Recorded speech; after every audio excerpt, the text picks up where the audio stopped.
So we've got a bit of a different tack this week on TMI. Not only are we joined by one, we're joined by two big names in the industry, one of which is big in, not necessarily big in stature, but big in name. And terrifies me because violence has been threatened once or twice. But please, those who don't know you, please introduce yourself. My name is Lydia Oakes. I am one of the co-founders of Blue Stripe Group, and I head up the PR side of the business. Excellent. And you, sir? I'm Andy Oakes. I'm the CEO of Blue Stripe Group, and I am married to the aforementioned terrified Lydia. What was your first jobs in media/life, should we say? So my first job in media was pretty glamorous, let me tell you. I was selling classified ads for Chartered Surveyor Weekly magazine. Doesn't get any better. Pretty good paper, print as well. But that was back in the dark ages of 1993. Mine was slightly less glamorous, working for the Design Council based on Haymarket. Nice. Back in 1994. And I heard it was very difficult for you to walk into that job after you graduated. Yeah. So, yes. I did start working 2 weeks after final exams, yeah. With that in mind, what advice would you give to somebody who's starting out in the industry today?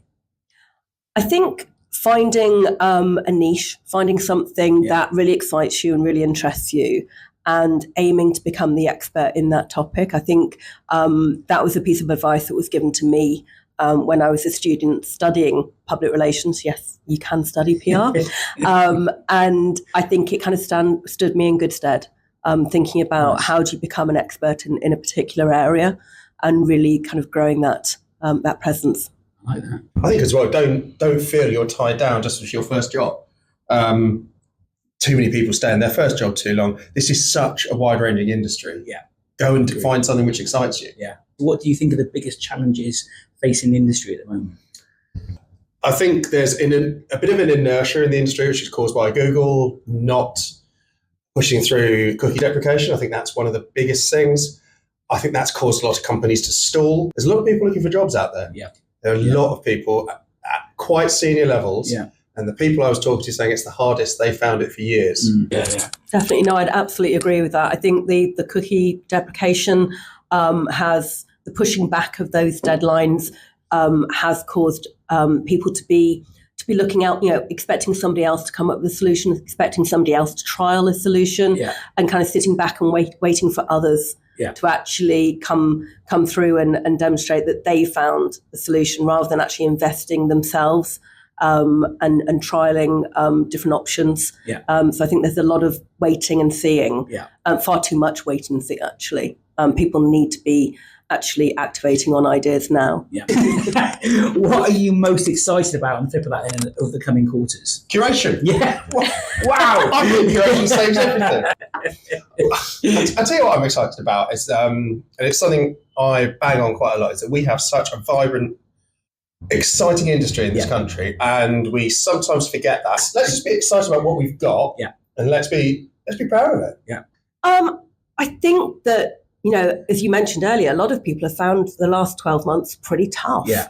But I do get a sense, from Cannes, from MadFest, even from Possible earlier in the year, that we're coming out of that. Yeah. I do feel that there's a definite sense of positivity, that budgets are starting to move. And that there's lots of opportunities, on the horizon now. Yeah.